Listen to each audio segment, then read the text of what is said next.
This is Obsidian ASMR. Don't forget to like, subscribe, and hit the notification bell for future videos.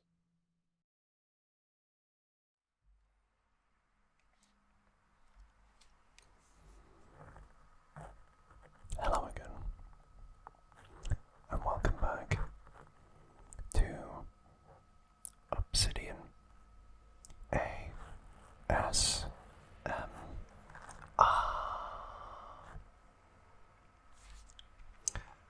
And today we're going all the way back to the beginning with Dragon Ball Season 1. So a lot of people don't really know that this is a thing, but in fact it is. And what I can tell you, it was based off of Journey to the West,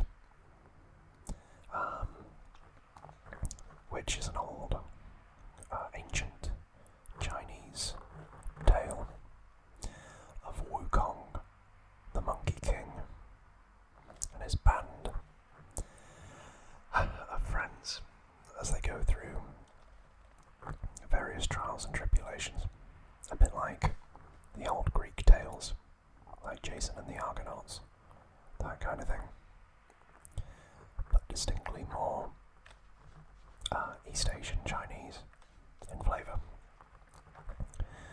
because it weaves a lot of their folklore and traditions into the story.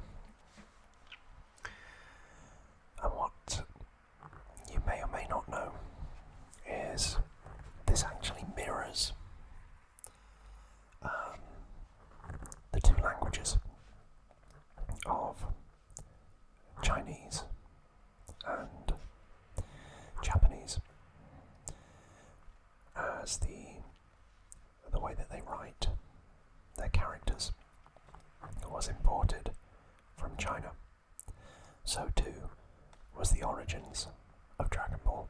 A very odd comparison, but a comparison nonetheless. So this was originally run in the 1980s, before I was born.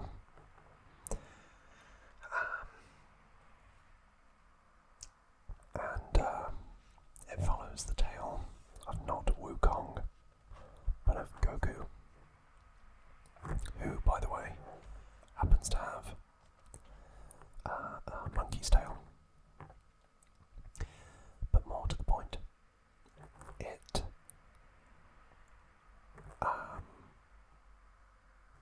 takes a lot of story beats, and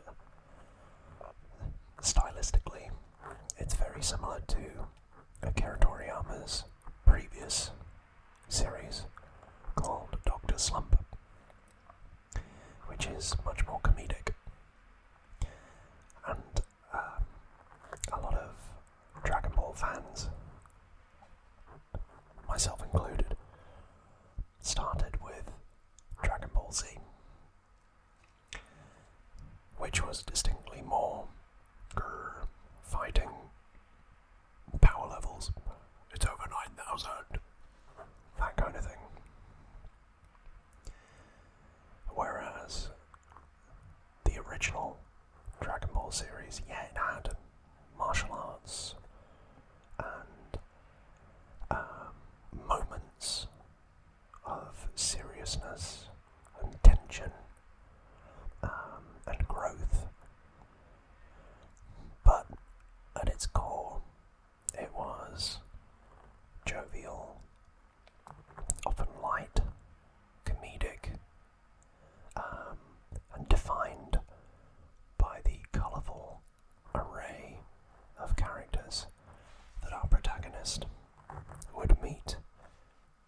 the series and the lessons that he would learn along the way.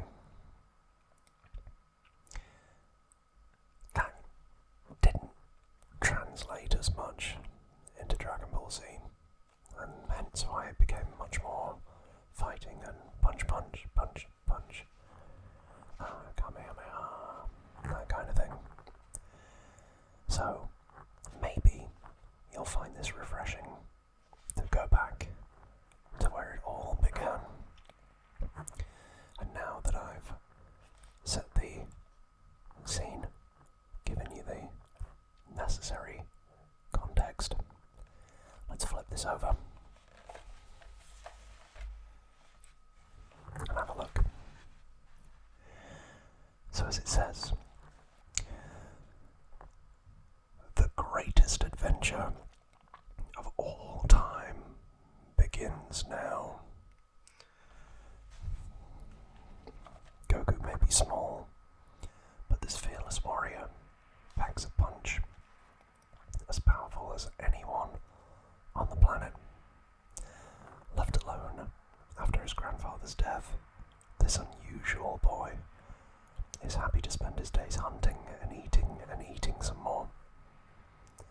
But all that changes on the day he meets Bulma, a bossy, blue-haired beauty with boys on the brain. Together, they set out to track down the 7 magic Dragon Balls and make the wish that will change their lives forever. And that's just the beginning. Goku also spends some time on Turtle Island, where he and Krillin study martial arts under the legendary Master Roshi. The old hermit may not look like much, but if his new pupils can find him a woman, he'll make sure they're ready to rumble at the upcoming World Martial Arts Tournament. Season 1 of Dragon Ball is a must-have for everyone, from the die-hard fan to the next generation of collectors.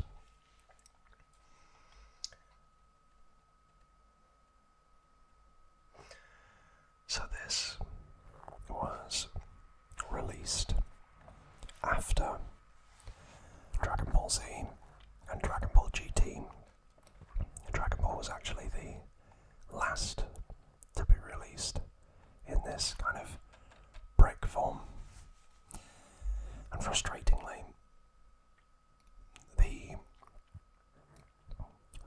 the way that they present them varied. And by that I mean, some of these, there are 5 seasons. Some of them have everything that the Dragon Ball Z and the Dragon Ball GT boxes have in terms of the pamphlet, etc., etc. But others don't. And I've been trying for quite some time to get those pamphlets to just complete the collection. But these weren't mass produced. It's like finding a needle in a haystack. Haystack. You know what I mean. So, let's do what we did before. Slide this off. And let's have a look at the blue bricks.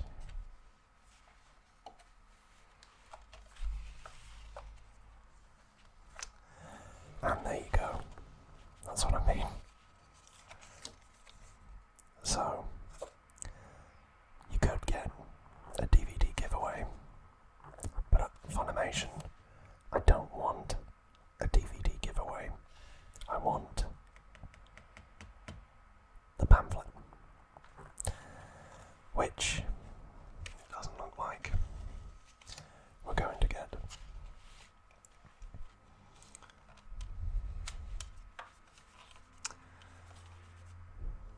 I thought that was season 2, but there we go. So as you can see, we've got episodes 1 to 7, 8 to 14, 15 to 21,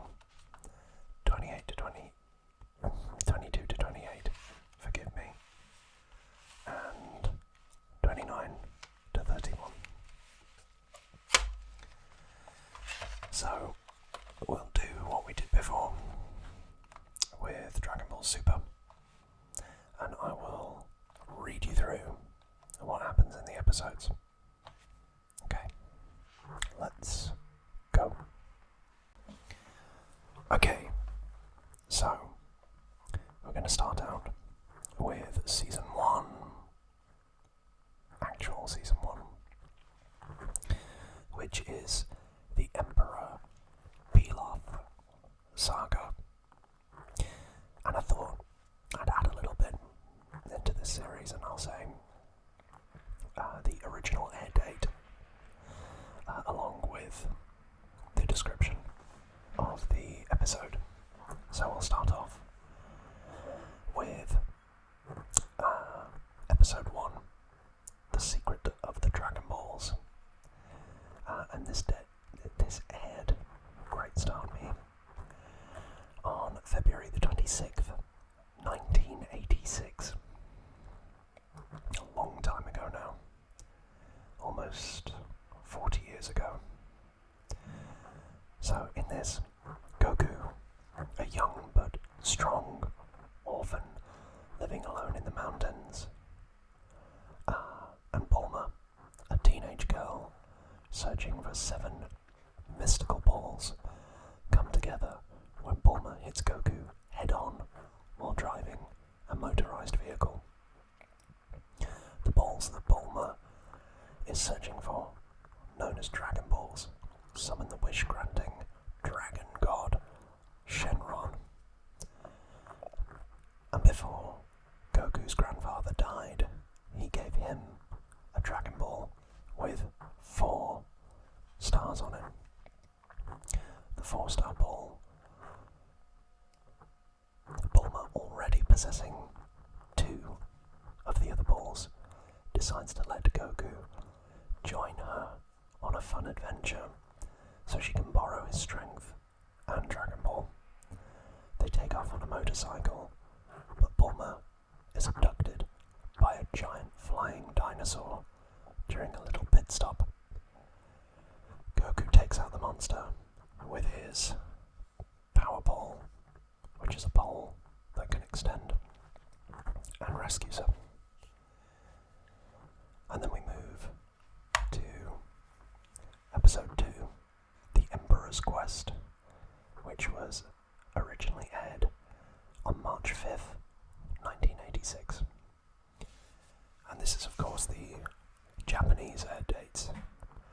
If you wanted to know the Funimation, they wouldn't arrive until 2001, which is crazy. Almost one. Well, it is. 15 years later. So Goku and Bulma set up a shelter to sleep in, and at night, Goku goes out looking for some food. He sees a plane fly overhead, and, thinking that it is a bird, he goes running after it. The plane actually belongs to Mai and Shu, who are servants of Emperor Pilaf. The Emperor is also looking for the Dragon Balls, and he plans to use them to achieve his dream to rule the world. Goku saves them from the wolves and heads back, and in the morning he finds a giant turtle who's looking for the sea. Goku volunteers to take him there, so he picks up the turtle on his back and begins running, with Bulma following on her motorcycle. Episode 3, The Nimbus Cloud of Roshi, aired March 12th, 1986. On their way to the sea, Goku and Bulma run into a giant beast that wants to eat the turtle.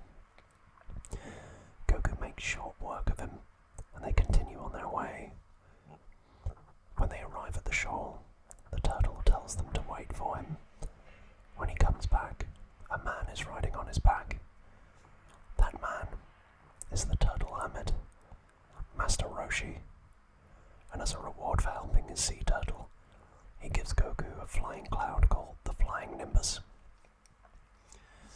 Master Roshi Roshi himself cannot ride the cloud, because only good and pure people can.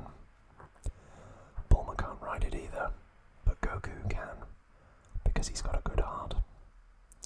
Roshi also gives Bulma the 3-star ball in exchange for seeing her underwear and not knowing what the Dragon Ball is.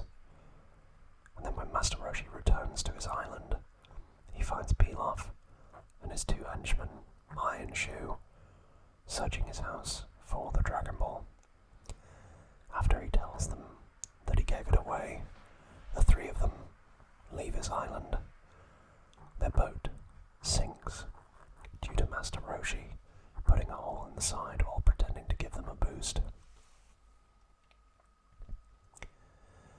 Episode 4, Mao Mao the Terrible, or Oolong the Terrible, aired March 19th, 1986. And in it, the Dragon Radar leads Goku and Bulma into a remote village. They find that the village is being terrorized by a shapeshifter named Oolong, an old woman. Oolong, by the way, is a form of tea. In reality, not in the Dragon Ball series. We'll find out who he is very shortly.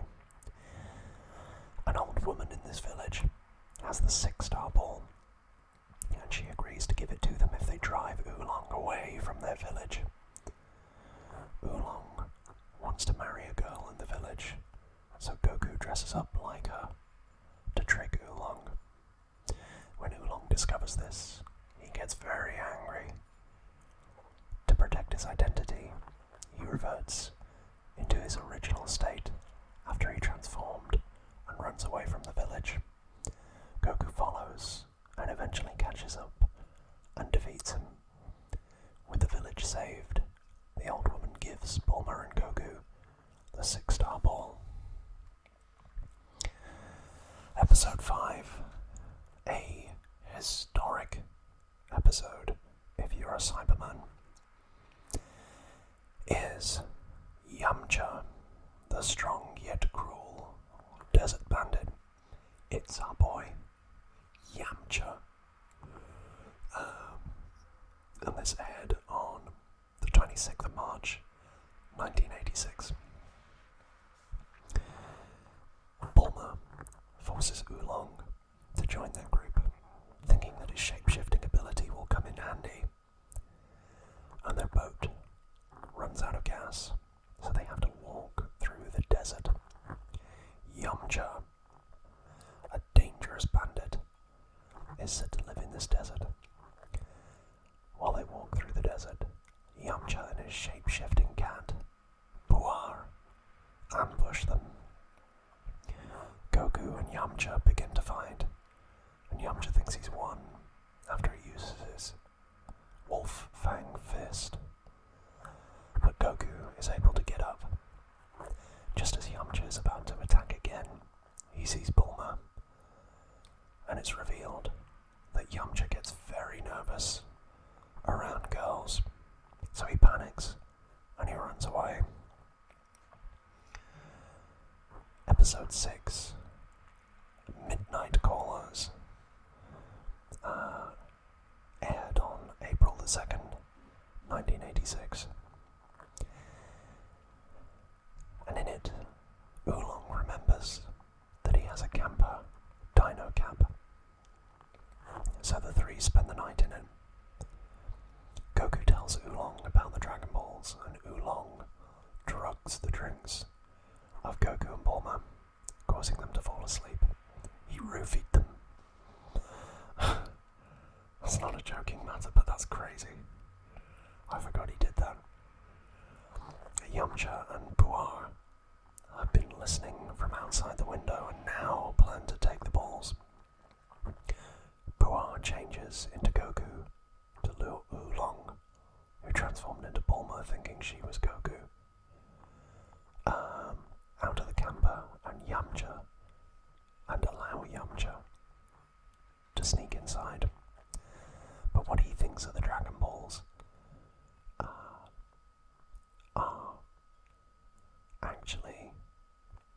crests.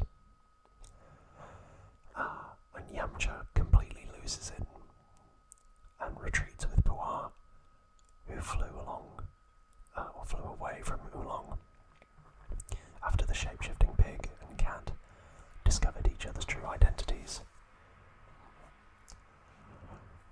Episode 7, The Ox King on Fire Mountain, aired on April 9th, 1986.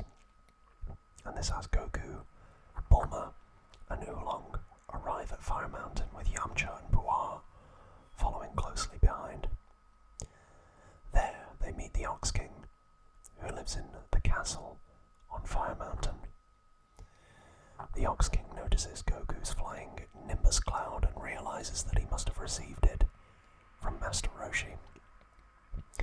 He sent his daughter, Chi-Chi, to go to Master Roshi's island to borrow the Banshou fan to put out the flames on the Fire Mountain, but she never came back.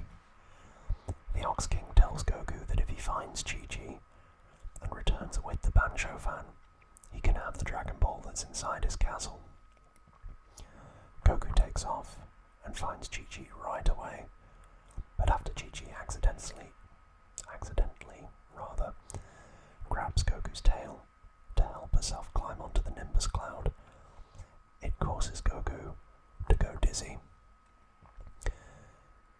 This shows Yamcha and Puar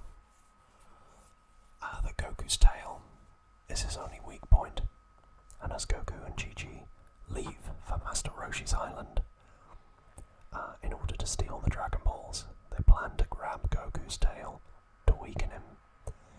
After asking for directions from a dolphin, Goku and Chi-Chi arrive at Master Roshi's island, leading in to the Kamehameha Wave, episode 8, and this was aired on the 16th of April, 1986. Master Roshi agrees to let Goku borrow the Banshou fan, but when he goes to retrieve it, he remembers that he spilled juice on it and threw it out. He decides to put out the fire himself. When they arrive back at Fire Mountain, Master Roshi uses his famous Kamehameha to blow out the flames. The wave puts out the fire, but it also destroys the entire mountain. With the Dragon Radar, Bulma is able to search through the rubble and find the 7-star ball. Goku asks Master Roshi if he can learn the Kamehameha, but is disappointed to find out that it took the Turtle Hermit 50 years to learn it. He tries it anyway, and miraculously, Goku is able to do it on the first try. Episode 9, Boss Rabbit's Magic Touch, aired on the 23rd of April, 1986. And this has Goku, Bulma and Oolong drive into a city to get gas, unaware that they're still being followed by Yamcha and Puar, who then hide behind the wall to spy on them. Everyone in this town seems to be afraid of Bulma, but after she buys some new clothes and gets rid of her bunny costume, no one even notices her. Just as they're about to leave, 2 men in bunny ears begin to hassle them. Goku beats both of them up, so they call in the boss. The boss, whose name is Monster Carrot, arrives, and he's a giant white rabbit whose special power is his touch. If anyone touches him, they turn into a carrot. Not knowing this, Bulma slaps him, true to form, and it turns her into a carrot, which Monster Carrot grabs.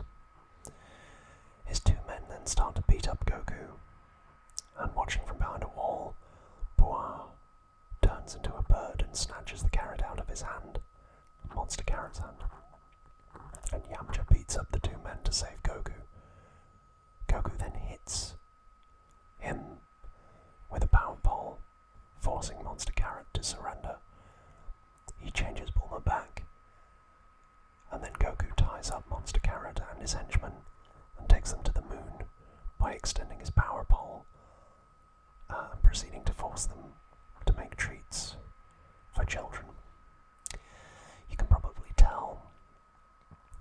the series is still finding its feet at this point. But we continue.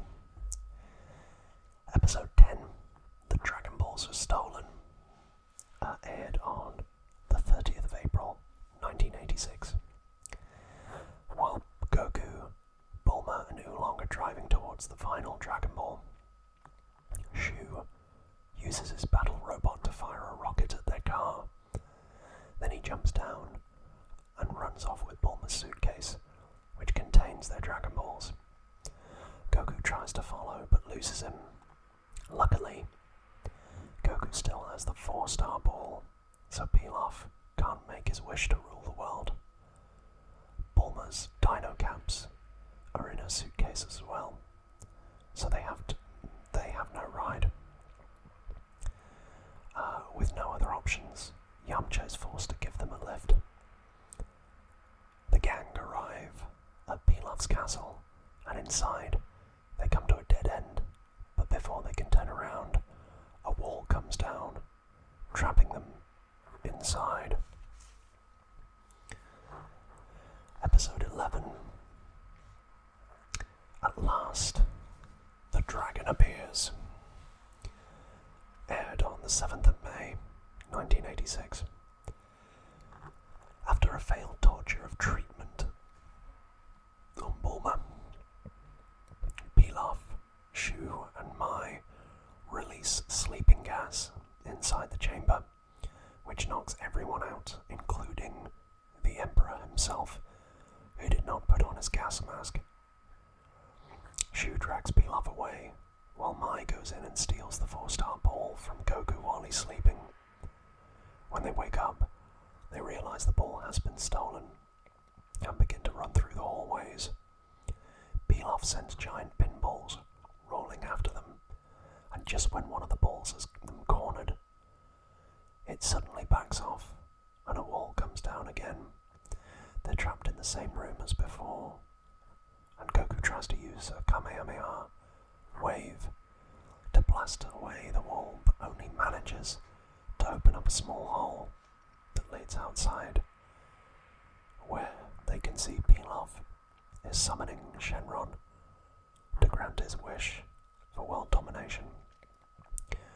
Puar and Oolong turn into bats and fly through the hole to try to steal one of the balls, but before they get close enough, Shenron himself appears. Episode 12 is A Wish to the Eternal Dragon. Desperate, and this aired, on the 14th of May 1986. Desperate to stop Emperor Pilaf, and just as Goku manages to destroy the wall with another Kamehameha, Oolong interrupts his wish for world conquest with his own. A pair of panties. This wish is granted, and then Shenron disappears, and the 7 balls scatter all over the earth. Furious, Pilaf sends Mai and Shu after Oolong and Puar, and noticing Goku, Yamcha and Bulma escape, he orders them executed. Many guard dogs suddenly appear. Some chase Oolong, Puar, and others corner Goku, Yamcha, and Bulma. Goku and Yamcha beat the dogs to protect Bulma, and on their way out they find Oolong and Puar. Before they can leave, Mai and Shu corner them with another pack of dogs and themselves. They're transported to a room with a glass ceiling that gathers energy from the sun and heats up. By morning, just as Pilaf planned for revenge on his meddlers, they will be burnt alive. Goku and Yamcha try to break down the walls but fail. Later that night, Puar is staring at the full moon while Oolong and Bulma argue over their last hope for escape. Goku tells the group about a huge monster that comes out when the moon is full. He said that the monster, though it was clearly Goku, but he's not aware of it,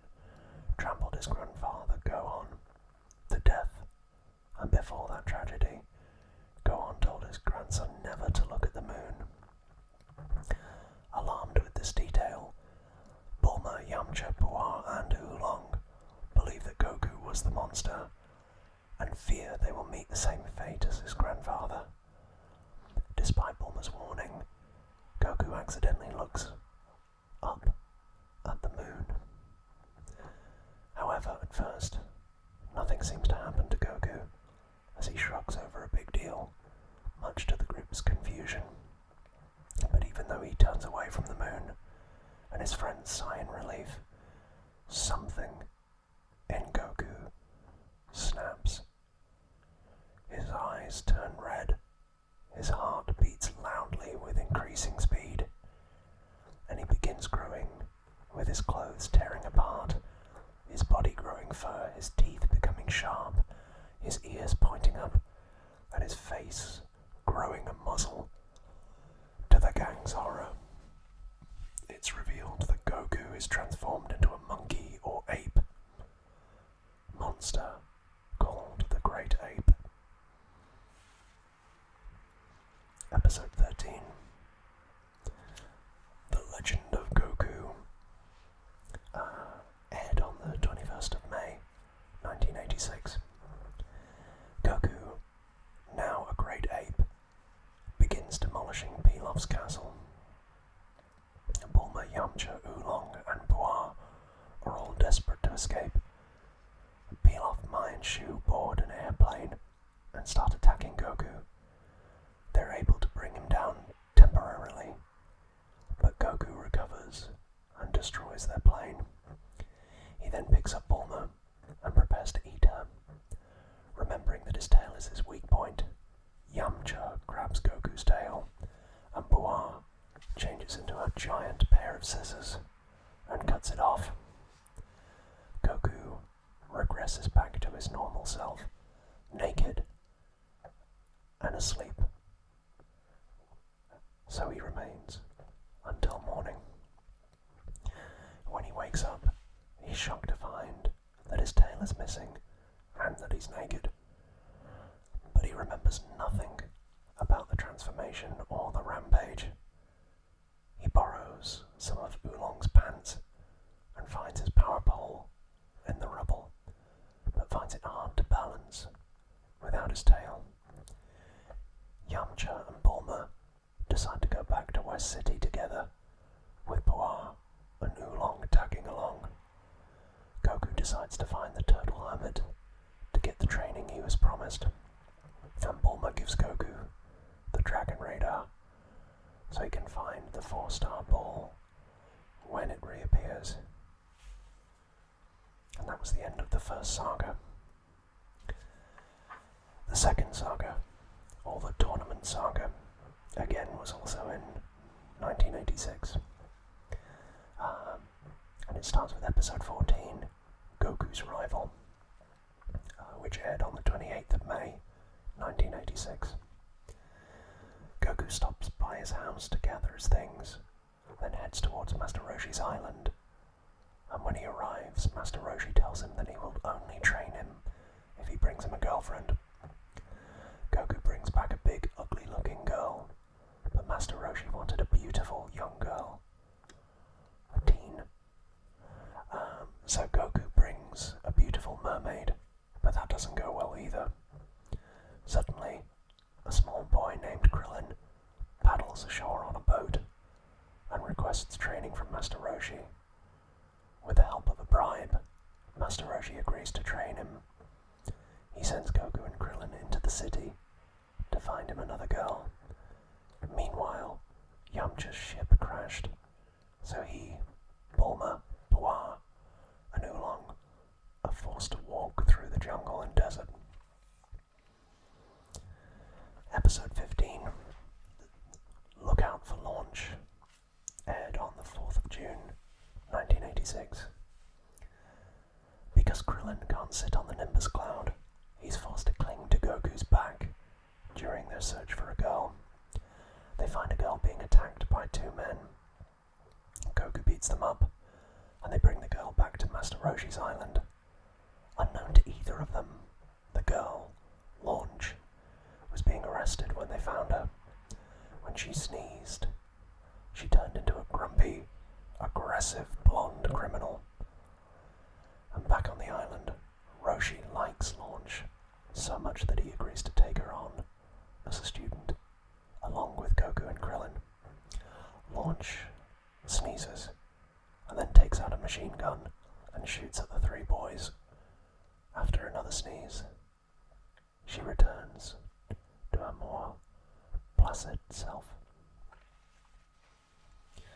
Episode 16, Find That Stone, aired on the 11th of June, 1986. And this is where Master Roshi packs up his house in a dino capsule, and the four of them head to a bigger island. Roshi tests the boys' speed by timing them in a 100-meter dash. Krillin goes first and runs the distance in 10.4 seconds. Goku's time is 11 seconds, but after he takes off his old, beat-up shoes, he runs it in 8 seconds.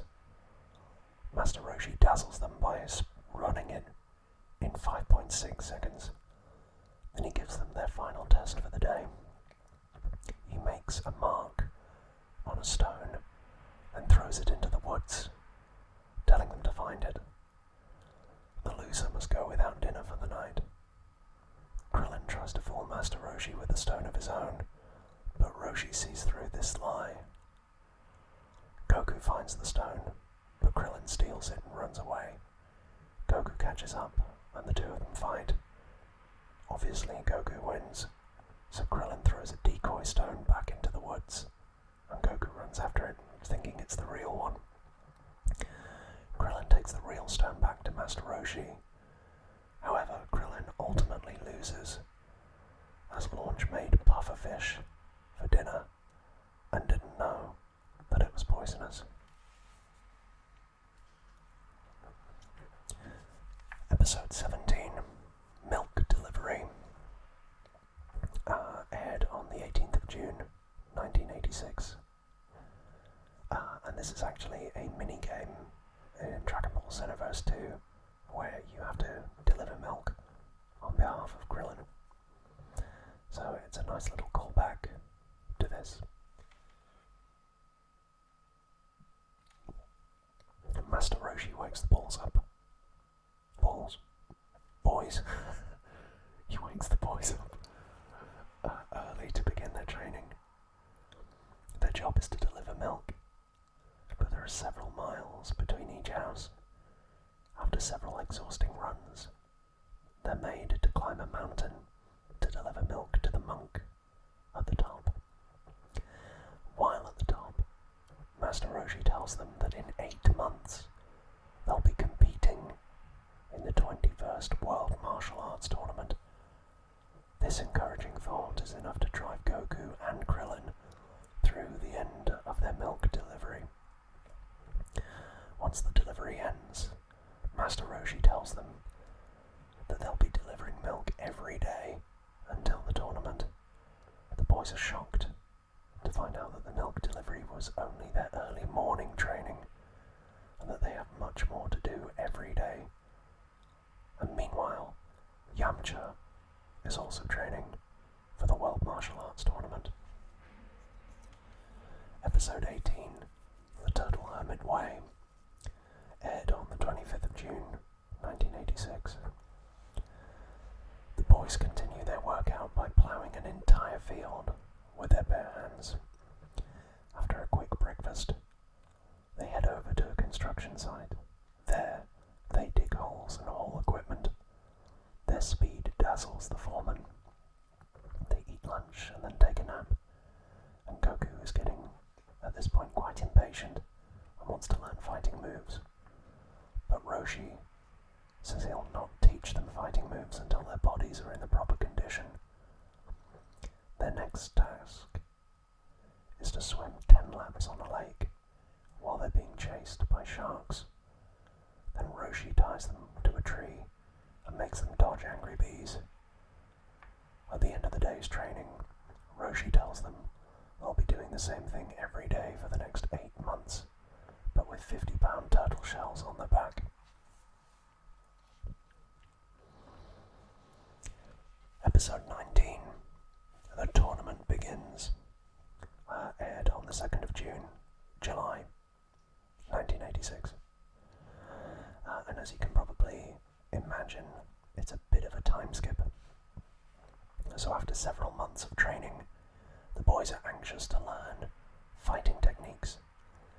Master Roshi tells them that he has no technique to teach them. The whole point of Turtle Hermit training is to get your body in superhuman condition. He says fighting is just the expression of your power. Then he gives them 100-pound turtle shells to wear from now on. After a couple of months, the day before the tournament finally arrives, and after everyone checks in, Yamcha, Bulma, Oolong, and Puar meet up with Goku. The next morning, Master Roshi gives Goku and Krillin fighting uniforms to wear. Episode 20, Elimination Round, aired on the 9th of July, 1986. The preliminary rounds are divided into 4 sections, with the top 2 from each section going on to the finals. Goku and Krillin are drawn into the same section but are on opposite ends, so they won't have to fight each other. Goku's first match is against a giant, but he's able to knock him out of the ring with only a slight tap to the leg. Krillin's first opponent is an enemy from his old martial arts school. He kicks his opponent so hard that he breaks a hole in the wall. Whereas Bulma, Oolong, and Puar are able to watch the matches through this hole. At the end of the day, Goku, Krillin, and Yamcha all advance to the quarter-final round of the World Martial Arts Tournament. Episode 21, Smells Like Trouble, aired on the 16th of July, 1986. Goku and Krillin meet up with Bulma, Oolong, and Puar before the finals start. Master Roshi arrives, saying that he missed the preliminaries because of a long line in the bathroom. When the contestants are called to the arena, Goku and Krillin leave, and Master Roshi mysteriously disappears. They draw numbers to set the quarter-final matches. Krillin is in the first match against a Bacterian, a giant whose stench is paralyzing, whereas Yamcha is in the second match against Jackie Chun, and Goku is in the fourth match. The first match starts, and right away, Krillin is paralyzed by Bacterian's stench. Just when it looks like he's going to lose, Goku reminds him that he doesn't have a nose, and Krillin is able to get up and give Bacterian a taste of his own medicine. Krillin moves on to the semi-finals. Episode 22, quarterfinals begin. It aired on the 23rd of July 1986. So the second match begins with Yamcha trying his best against Jackie Chun, but he can't even land a punch because the old man is far too quick for him. The fight ends when Jackie Chun pushes Yamcha out of the ring with his energy. So Yamcha is eliminated. The third match between Nam and Ranfan begins. Nam is fighting for prize money to buy water for his village, and he hits Ranfan, and she starts to cry, but the crying is just an act. She takes advantage of Nam's hesitation and quickly attacks, but Nam is able to defend himself against her attacks. So she takes her clothes off to distract him. Jackie Chun begins hooting wildly, and Yamcha recognizes this laughter as Master Roshi's. He realizes that Jackie Chun is Roshi. Nam closes his eyes, and he's able to defeat Ranfan. Episode 23, Monster Beast Giran, 30th of July, 1986. And it starts with Goku's match being postponed by the rain. While they're waiting for the weather to clear up, they relax in the bar. Jiren, but not that Jiren. Goku's opponent comes in and gets made fun of by the monks from Krillin's old temple, and he starts to attack them for bothering him. Yamcha warns Goku that Jiren has been known to cheat. When the match finally starts, Jiren tricks Goku into dropping his guard and then punches him, but Goku responds with a furious attack and throws Jiren out of the ring. Jiren reveals that he can fly, and he lands safely back in bounds. He then spits rock-hard gum onto Goku, rapidly trapping him. He throws Goku out of the ring, but Goku calls the Flying Nimbus to save him. Just as Jiren is about to punch Goku, his tail grows back, and he dodges the punch. Since he's stronger with his tail, he's now able to break the gum.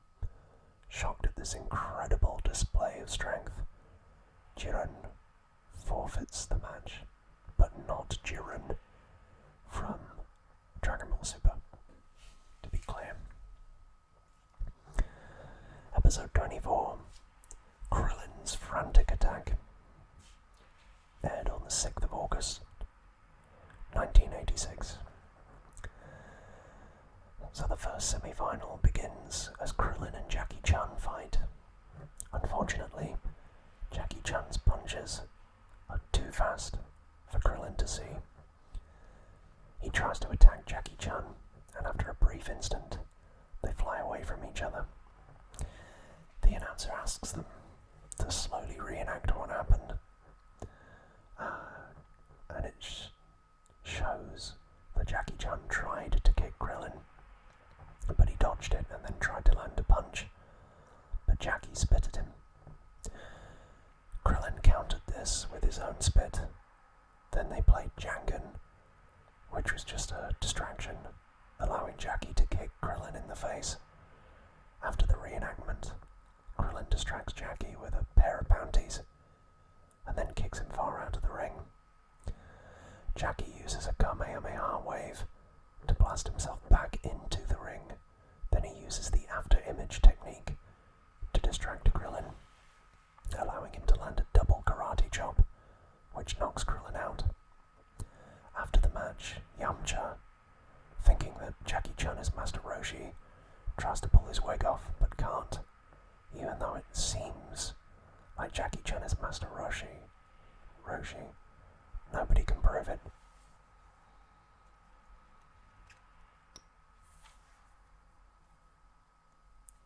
Episode 25, Danger from Above, aired on the 13th of August, 1986. Goku starts his semi-final match against Nam. He uses a tornado attack to push Nam out of the ring, but gets too dizzy before he can finish it. Nam then uses his aerial attack, which is supposed to leave the victim unconscious, but somehow Goku is able to stand afterwards and jumps up in the air just like Nam. Once Nam lands, Goku kicks him out of the ring. After the match, Nam is packing up to leave, but Jackie Chan stops him. He gives him a dino capsule that can be used for storage. Nam asks Jackie how he knew about his water problem, and Jackie says that he reads minds.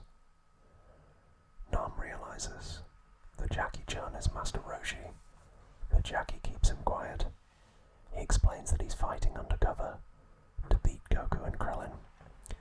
He doesn't want them to think that they're the strongest in the world if they win the tournament, and stop trying to improve their skills afterwards. Nam then does Jackie a favor by dressing up like Master Roshi and standing in the crowd. Yamcha sees him and no longer thinks that Jackie Chan is Master Roshi. Grand Finals, which aired on the 20th of August 1986. The final match begins with Goku jumping up in the air, but Jackie Chan sees it coming and kicks him out of the ring. Everybody thinks that Jackie has won, but Goku flies back into the ring by spinning his tail like a helicopter blade. Jackie challenges Goku to use the Kamehameha wave, and to his great surprise, Goku can do it just as well as he can. Jackie uses a double after image to fool Goku, but Goku counters with a triple after image. Goku then begins staggering wildly around the ring. With his unpredictable movements, he begins beating up Goku. Yamcha tells Goku that he's using the drunken boxing technique, so Goku counters with his crazy monkey attack. He runs around like a monkey, and Jackie Chan can't follow him. Once this is over, Jackie Chan says that his next move will win the match. Episode 27.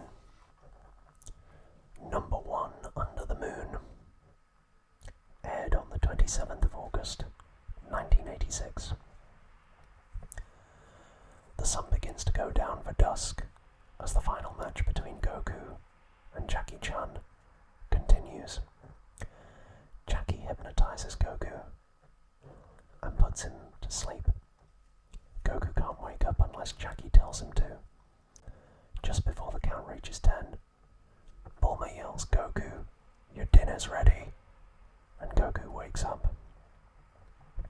He then uses Janken attack moves, but Jackie blocks them. Goku tries it again, and this time tricks him by saying paper, but throwing rock.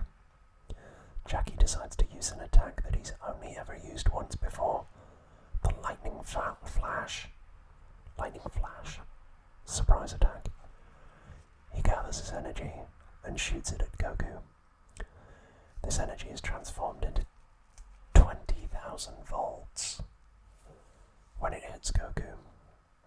And just as Goku is about to give up, he glimpses the full moon and transforms into the Great Ape again. Knowing that he must stop Goku's rampage at any cost, Jackie Chan fires his most powerful Kamehameha wave. When the dust clears, Goku is nowhere to be seen, and Bulma, Yamcha, and the others believe Jackie killed Goku. Episode 28, The Final Blow, aired on September the 3rd, as our Americans would say, 1986, or the 3rd of September, if you're in the UK.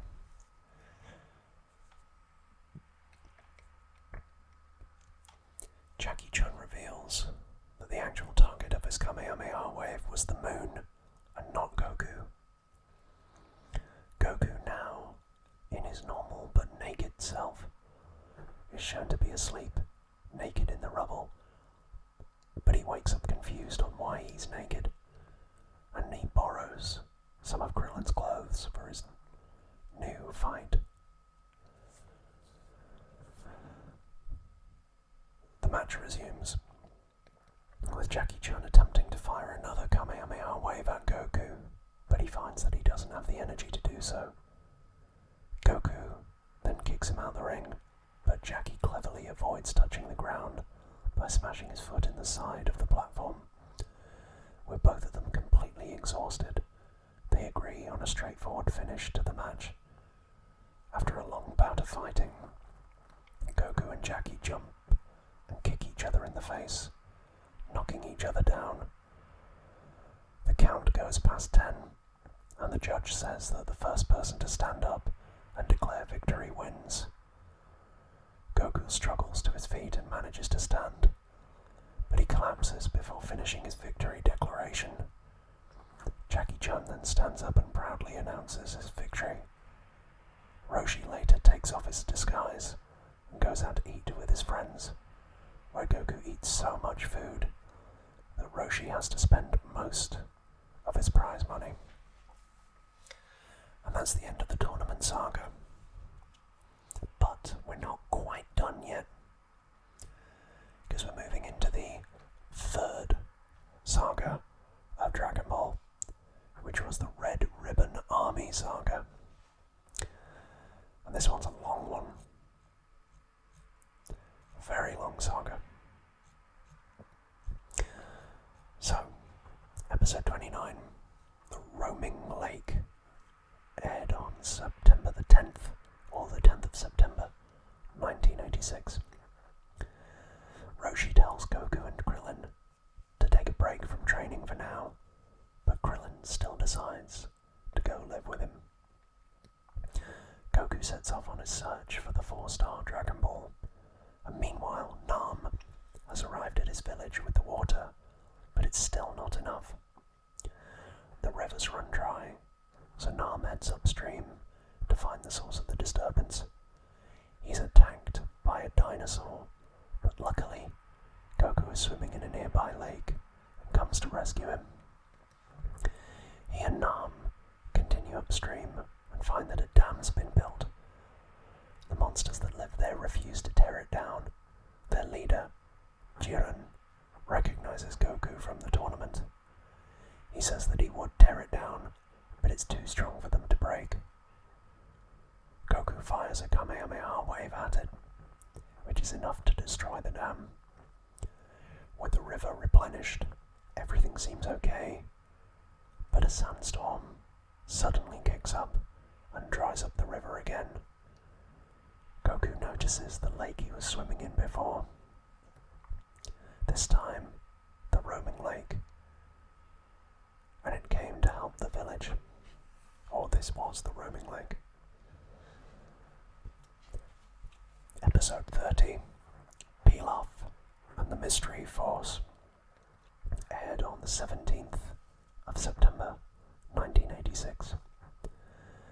Goku stops at another lake for a swim. When he gets out, he finds that the dragon radar and his clothes have been stolen. He's forced to go naked and searches for his belongings. He picks up on the thief's scent and follows it to the source. The thief tells him that he sold the radar to an antique salesman in a nearby town. Goku locates the shop and finds his dragon radar there. He picks up a signal coming from the shop, so he turns around and sees Emperor Pilaf and Mai holding the 4-star ball, having just bought it from the store. They're able to escape on their ship, but Goku follows them on the Nimbus Cloud. Back at the antique store, a mysterious military force has arrived looking for a Dragon Ball. The salesman gives them a 4-star ball, but they recognize it as a fake. Pilaf's 4-star ball was also a fake, but Goku does not yet know. The signal he picked up on was the 6-star ball in the nest above the shop. A bird then flies away with the ball in its talons. And the final episode for today is episode 31, Wedding Plans, which aired on the 24th of September 1986.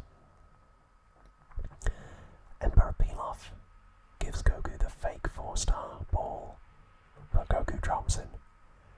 The bird that had the 6-star ball got eaten by a larger bird, and that bird got captured by the Ox King. Chi-Chi thinks Goku is coming, and since she wants to marry him, the Ox King roasts the bird for a wedding feast. Emperor Pilaf's radar picks up the signal coming from the Ox King's village, so Shu, dressed up like our hero, Goku, in order to get close enough to steal the ball. Goku follows his radar signal and finds Chi-Chi in a field picking flowers for the wedding. Back at the feast, suddenly, the mysterious military force that Red Ribbon Army attacks the village, having followed the 6-star Bull's signal as well. Ox King tries to fight back, but gets captured, and Pilaf snatches the Dragon Ball from inside the bird and takes off in his ship. Goku and Chi-Chi notice smoke coming from the village, so they go back to check it out.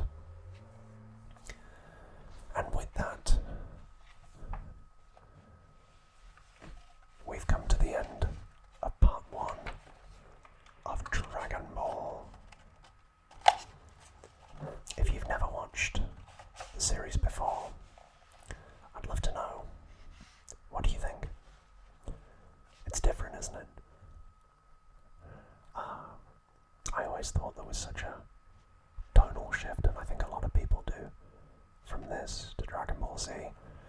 But if you continue to watch parts 2, 3, 4, and 5 as they come out over the next month, you'll notice the gradual meander into Dragon Ball Z from this kind of jovial, tongue-in-cheek, and Dr. Slump-esque story. But that is all I've got time for. So, thank you so much for tuning in to watch this. If you've enjoyed it, give us a like and comment down below. Again, if you want a response, make sure it's a normal comment, not a live comment, and I'll be sure to get back to you as soon as I can. Wow, there's been a lot of you that have joined the community, by which I mean subscribed, in the last week. We've jumped from like 900 up to 935, which is incredible. So we're, 65 away from the big 1,000. So close. And it's all because of you. So give yourselves a round of applause. All that's left for me to say is take care of yourselves.